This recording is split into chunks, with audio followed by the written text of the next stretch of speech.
Now at 10 and streaming on CrossroadsToday.com, a hearing is set for Wednesday involving the 4 former Industrial ISD baseball players.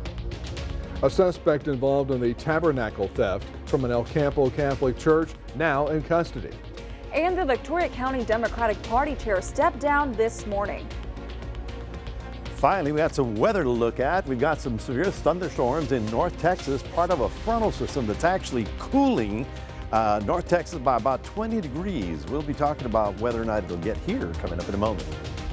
And what a game y'all just saw. And we spoke with a bunch of head coaches that just had a crazy game as well. More on that in sports.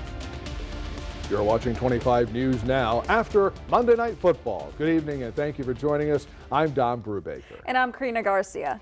The court hearing regarding 4 former Industrial ISD students will take place Wednesday morning. The 4 former baseball players indicted on charges of organized criminal assault. Braxton Cole Warren, Zachary James Kukler, Christopher Taylor McCrory, and Cullen Reed Stumfull, all former varsity players in the Cobra baseball team, accused of assaulting a younger player following a baseball game on April 27th. Part of the tabernacle stolen from St. Robert's Catholic Church in El Campo was returned last week. The El Campo Leader News reports an El Campo man now faces charges. 29-year-old Jose Manuel Jaramillo in the Wharton County Jail, facing theft of property and criminal mischief and damage to a place of worship charges. El Campo police remain on the hunt for 1 or maybe 2 others they believe responsible for the theft. There is a suspect in the vandalism at the Yorktown High School football field late Friday night. Authorities tell us 23-year-old Trace Alvarez of Yorktown was arrested Saturday afternoon in Yorktown, then bonded out of the DeWitt County Jail the same day. Authorities accuse Alvarez of vandalizing the Yorktown football field by driving an ATV onto the field and doing donuts. Eyewitnesses reported the incident late Friday night. Last Thursday, that was September 7th, at the Twin Pines Nursing and Rehab for a transformer fire. It was a ground transformer on the Twin Pines property, but was not on or inside the building. Residents were not threatened by the fire and no injuries were reported. The Victoria Fire Department extinguished the fire. However, the electricity was impacted by this fire. Twin Pines staff relocated residents to other parts of the building with functioning electricity. Now, the Victoria County Democratic Party chair stepped down after serving the community for over 2 years. 25 News Now reporter Adarius McCormick has more. Adarius? That's right, you guys. Victoria County's Democratic Party chair did resign from his role this morning. Woodrow Wilson Wagner II discussed his decision with us earlier today. Wagner announced his resignation during the Victoria County Commissioners meeting this morning. He mentioned party tribalism as a part of his reasoning behind the decision. He says every Democrat is not liberal and not every Republican is conservative. Wagner thinks the best decision for him and the group is a new leader. My goals is to create a party that accommodates all voices, especially in this community. That means reaching out to people that are conservative and moderate and faith-based. It doesn't seem that enough people in the Democratic Party here want to do that. And so I don't see my leadership as being compatible with some of their goals. So I think they probably need a better leader. Judge. Although Wagner resigned from the party chair, he will remain a political science professor and director of institution programs at the University of Houston, Victoria. Also, the Victoria County Democratic Party commented on the live feed of the interview. He was not driven out by the local Democratic Party. Wagner may not have a title, but he promises to continue helping as many people as he can. Don, Karina, back to you. Adarius, thank you. And here's your viewer poll tonight. Scan that QR code on your screen to vote now. What is your main takeaway from Woodrow Wilson Wagner's resignation speech and the choice that had the most votes? Let's see. It's a need for a new political approach within the party at 59%. All right. We thank you so much for voting tonight. Today at around 5 p.m., a crash at Airline in Navarro impacted traffic traveling on southbound Navarro. One person appeared trapped, but no other injuries were reported. And let's take a first look at your forecast with First Orange Storm Team Chief Meteorologist Mac Perez. The big question tonight, Mac, did we get under 100 degrees for the high temperature today? Did we end that streak? we didn't end the streak today. We got 100 this afternoon. So we went to 61 days that we've had over 100 degrees. But watch this, okay? These are the observed highs. This is what we saw today. What did we get? 100. What did Austin get? 99. What did Amarillo get? 70. Is any of that coming in our direction? The answer is yes. Well, maybe not 70, but at least it will be cooler. And we'll be talking more about it coming up in a moment. Mac, thank you. About 30 members of the Port Lavaca Fire Department took part in the 9/11 Memorial Stair Climb. They walked the equivalent of the 110 stories of the World Trade Center by walking the bleachers at Sand Crab Stadium. They were joined by members of the volunteer fire departments of Seadrift, Point Comfort, Port Alto Olivia, Magnolia, and 6 Mile, along with the fire brigades from Formosa Plastics and Dow Chemical. 2 Port Lavaca and 5 Victoria firefighters walked the steps of the Tower of the Americas in San Antonio today to commemorate 9/11. Law enforcement officers, veterans, and community leaders gathered to remember the events of September 11th, 2001. They met at Victoria's Field of Honor this morning to honor the lives lost 22 years ago. Those who attended say we should never forget 9/11. You know, we can never forget what happened to us many years ago, and honor the men and women that never returned and made it home. So I'm glad to see we're continuing and putting forth this effort. The 9/11 Remembrance Ceremony is now a yearly event in Victoria. And as the nation observes the 22nd anniversary of the 9/11 attacks, McAdams Floral placed this wreath at Fire Station Number 1 on Goodwin as a tribute to 9/11. The impeachment trial of Attorney General Ken Paxton expected to wrap up this week. Lieutenant Governor Dan Patrick's overseeing the trial. Today, he said closing arguments could start as soon as Thursday. Patrick said both sides have used about 14 of the 24 hours allotted to them to present evidence. Paxton facing 16 articles of impeachment. He's accused of a number of crimes, including bribery and misuse of his office to benefit a wealthy donor. Allen city leaders have asked the Attorney General's office to allow it to withhold some records from the May 6th mall mass shooting there. Since the shooting, which killed 8 people and left 7 others hurt, 25 media open requests were filed for a full incident report and other police documents pertaining to the shooting. The Attorney General's office ruled it is up to the city whether it wants to release the information, saying that releasing the records could, quote, interfere with law enforcement, unquote. Rosenberg authorities said 2 men who sent them on a brief police chase have been arrested after they were reportedly bank jugging. KPRC reports the men, identified as 26-year-old Derek Williams of Houston and 25-year-old Landon Robertson of Rosenberg. Authorities say both Robertson and Williams were out on bail out of Harris County. Both men were found to have more than $12,000 of stolen money and other belongings, and the men were wearing ankle monitors at the time of this incident. A North Texas woman said she filed a complaint with the police after she says officers responding to a domestic call tried to enter her apartment by mistake. KXAS reports a 21-second video captured by the woman's Ring camera shows one officer covering the camera while knocking on the door. Then one officer begins kicking the door. At one point, an officer opens or appears to ask another officer if this was even the right door. The woman says she understands they were trying to respond to a call, but this all could have ended in a tragedy. The department says it will not comment on the story until the investigation is fully complete. Former President Donald Trump wants a new judge to oversee his federal election subversion case in Washington. In a filing today, he asked Judge Tanya Chutkan to recuse herself, arguing her past statements in cases involving January 6th Capitol rioters disqualify her. The filing claims in October 2022, she called the attack an attempt to violently overthrow democracy. It quotes her as saying, quote, it's a blind loyalty to one person who, by the way, remains free to this day, unquote. The Texas Tribune has this story. Disabled adults in the state's Medicaid program might lose care after budget changes have inadvertently cut pay for caregivers. You can read the story on crossroadstoday.com. Remember to subscribe to our YouTube channel, Crossroads Today. Hit the like button and click the notification bell so when you're on YouTube, you can get us at Crossroads Today. And stay with us. Coming up on 25 News now at 10. There's progress in negotiations as the United Auto Workers strike deadline set to expire in 3 days. Also ahead, the American trapped in a cave in Turkey was rescued.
With just 3 days left before the United Auto Workers strike deadline, there's progress toward a new contract with the union.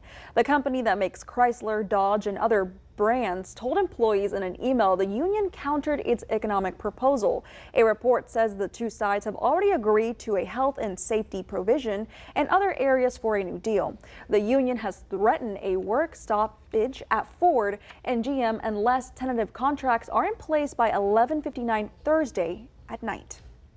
The American researcher who fell ill during a cave expedition was trapped several thousand feet below the ground for more than a week. Tonight, rescuers were able to hoist him out of the cave on a stretcher, making it to the surface overnight in Turkey. Success in Turkey. Mark Dickey, an American cave explorer, reaching the surface. Rescuers hoisting the seriously ill researcher up on a stretcher. A highly trained caver, Dickey, was trapped more than 3,000 feet underground for more than a week. Aid arriving to the 40-year-old New York resident last week after he suffered from stomach bleeding, which resulted in him needing a blood transfusion. You can see I'm up, I'm alert, I'm talking, but I'm not healed on the inside yet, so I'm going to need a lot of help to get out of here. The researcher, part of an expedition to map the Morka Cave, one of Turkey's deepest caves. Experts say it's challenging to maneuver. There are so many slopes, it's a bit tricky. The European Cave Rescue Association, along with about 100 other rescuers, worked to bring Dickey up safely. The doctors let him walk for very few steps just because this helped himself also for his psychological well-being. Turkish officials say Dickey is in stable condition, being fed through an IV, and all vital signs are positive. He's in need of additional medical care and is expected to be immediately taken to a hospital. Melissa Adan, ABC News, Los Angeles. Joined by his top military leaders, North Korean leader Kim Jong-un arrived in Russia on Tuesday, where he's expected to hold a highly anticipated meeting with President Vladimir Putin. This has sparked Western concerns about a potential arms deal for Moscow's war in Ukraine. The visit could be Kim's first foreign trip since the COVID-19 pandemic, which had forced North Korea to enforce tight border controls for more than 3 years to shield its poor healthcare system. For people who have heart attacks, recovery might be different between men and women. Here's more.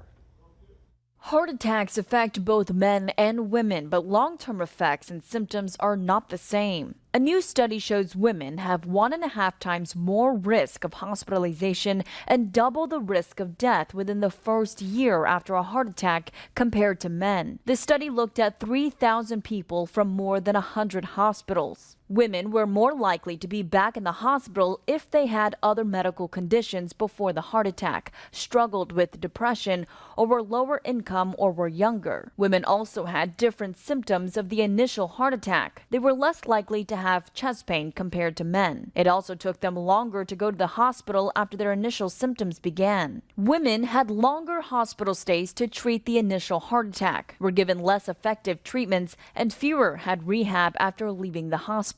According to the CDC, about 805,000 people have a heart attack each year in the United States. With this Medical Minute, I'm Em Nguyen, ABC News. Hurricane Lee will remain a major hurricane this week, steadily strengthening over the next day or two. The National Hurricane Center reported this morning Lee was about 340 miles north of the northern Leeward Islands, with maximum sustained winds of 120 miles per hour. It is not expected to make direct landfall in the U.S., but the east coast from central Florida to Maine will see dangerous rough surf and life-threatening rip currents starting today. The threat will expand to the northeast and Canadian coasts by midweek. Mac, do you agree with that forecast? Absolutely. In fact, there's a little bit of an adjustment to the forecast where it'll miss the state of Maine and really hit Nova Scotia, but not as a, category 3, 4, or 5. It's just an average 1 or 2, if there's an average. Anyway, right now it's 83 degrees here. And today, I'm going to tell you, I do believe this is the last 100 that we're going to see. That was 100 this afternoon right at about 4 o'clock. That brings us to a grand total of 61 days this summer of temperatures 100 degrees or over. And we beat the old record of 2011. And guess what? I don't think we're going to see any more hundreds because fall begins in 2 weeks. We'll talk more about that coming up in a moment.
Well, good evening, everybody. We're including things in the forecast I haven't talked about in about 6 months. Yes, cooler weather, severe thunderstorms, cool front, all that coming together. Here's the cool front right about there, triggering a line of thunderstorms, already moving into the San Angelo area. You see it right about there. That will be going down into the hill country and will be in our neighborhood, you know, somewhere South Texas tomorrow. So we may even have some as soon as tomorrow in terms of showers, or at least there'll be enough boundaries to actually spin something up. But this is where the heaviest stuff will occur tonight, and that's what they're watching. As I showed you a moment ago, yeah, this is true. I mean, we were at 100. Amarillo was at 70 degrees as a high temperature. And tomorrow, get this, 97 for us, 74 in Abilene, and 71 in Midland. When have you ever seen 71 in Midland? Out in the middle of oil country out there, and 79 in San Angelo when they were in the hundreds today. Well, that's the power of that frontal system. Now, the frontal system is going to weaken and fall apart as it gets into basically Austin, San Antonio, and fall apart right about here over our area. But we will pick up a little bit of a north wind for about a day or so. Not a huge cold front, but it'll knock the temperature down. And you can see that through the next 5 days, from all the way to Saturday, we'll see the heaviest rain occur in the high plains and also in our area. So we could see anywhere from a half an inch, maybe up to an inch. This is storm total. This is, 4 or 5 days in a row. So we're, optimistic that things might be happening. As Don was talking about, this is Lee and this is Margot or Margot, I don't know. And there's two others right here and right here that have potential to develop as named storms. So we're going to watch them very carefully. But Lee is the one that's in the current forecast. It is a 3, which is a major category 3. It will continue drifting northbound, but it is weakening. And now the center of it actually moved this afternoon from Bangor, Maine over to the western tip of Nova Scotia.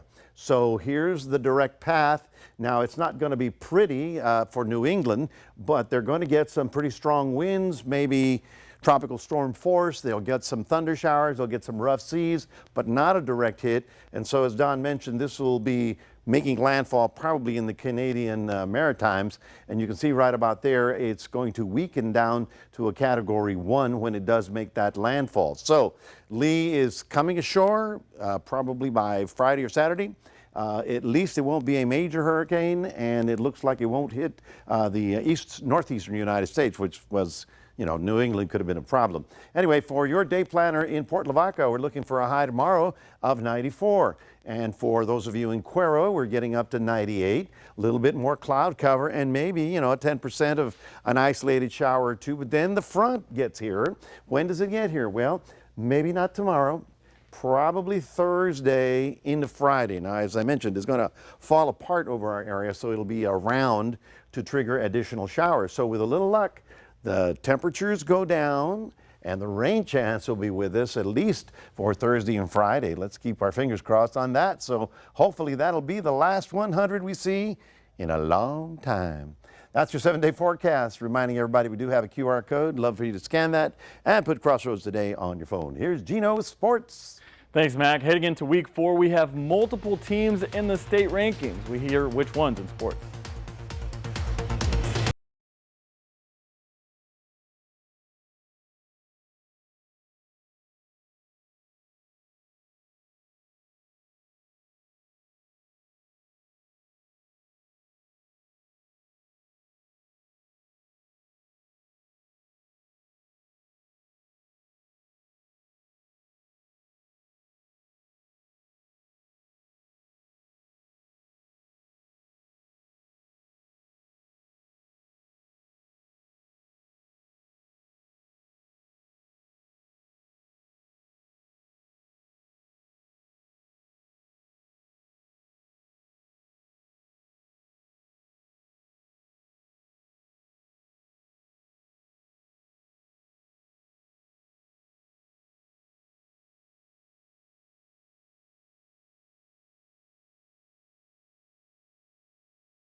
At a Crossroads, the game of the week last week between the Edna Cowboys and Refugio Bobcats had it all, from controversy, overtime, high-scoring game, and even family. The game was competitive throughout and went down to the last play in double overtime, where Edna would come up just shy of winning. The controversy stemmed from an interception that was not really an interception and could be seen bouncing off of the ground. Then the Bobcats kicked an extra point in double overtime when they should have been forced to go for 2 according to the overtime rules. We reached out to both head coaches, and Cowboys head coach Jimmy Mitchell said the Texas Association of Sports Officials and Corpus Christi chapter reached out to him and said that they needed the film, and so he sent it to them. Mitchell did not want any more bad blood with the officials because the same crew that will be officiating the game is the one that officiated the game this past Friday. The last thing Mitchell said, no matter what happens, win, lose, or draw, this game made his team better. Bobcat head coach Jason Herring said he did not have a comment about the situation. Regardless of what happens, both teams had bigger aspirations than a non-district game in week 3. And another storyline about Friday was that Texas A&M commit Ernest Campbell played for the Refugio Bobcats, and his dad, Derek Campbell, is a coach for the Edna Cowboys. Here's their thoughts about the game. So it was a very tense game. That just really get me prepared for college and how it's going to be. But, you know, it was just an exciting moment to play versus my dad. It's real special. Just not the side I want, but it's, you know, it's always special to see my son play and watch him play. He had a pretty good performance. He still needs some things to work on, but, you know, he'll get better with it. The Refugio Bobcats will take on the Bishop Badgers on Friday in Bishop. This will be the first away game for the Bobcats this season. Refugio is still ranked number 2 in the state behind the Timpson Bears. And speaking of rankings, let's see where the rest of the top football teams rank in the state. We start with Cuero. The Mean Green improved to 3-0 on the year and stand pat at number 4 in Class 4A Division II. Cuero is behind Carthage at 1, Silsbee at 2, and Texarkana Pleasant Grove at 3. We mentioned the loss that Edna suffered on Friday, and it affects their rankings as well heading into week 4. The Cowboys are now ranked number 9 in the state. Edna will take on Sinton Friday, hoping to bounce back and move its way back up the rankings. The Oakham Bulldogs made the top 10 last week, and this week they will stay in the same location even after a loss. The Bulldogs put up a heck of a fight against the top 5 ranked Cuero Gobblers. Oakham is going to host the Port Lavaca Calhoun Sand Crabs, and this will be our game of the week in Oakham. The Tidehaven Tigers rolled through the Palacios Sharks, winning 56-0. The Tigers are 3-0 on the season and have not allowed a single point this year. They are ranked number 3, and the Tidehaven is going to take on another team in the Crossroads area, and that's the Industrial Cobras in the Snake Pit Friday night. That's your sports. Don and Karina, back to you. Thanks, Gino. Now stay with us. Coming up on 25 News now at 10, we'll take a last look at your weather with Mac. Plus, a volcano in Hawaii continues to erupt, creating a spectacular view.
Kilauea is once again erupting in Hawaii. The eruption started yesterday ahead of a period of seismic activity and rapid uplift to the summit. A volcano alert raised from watch to warning and the aviation color code from orange to red as the eruption continued.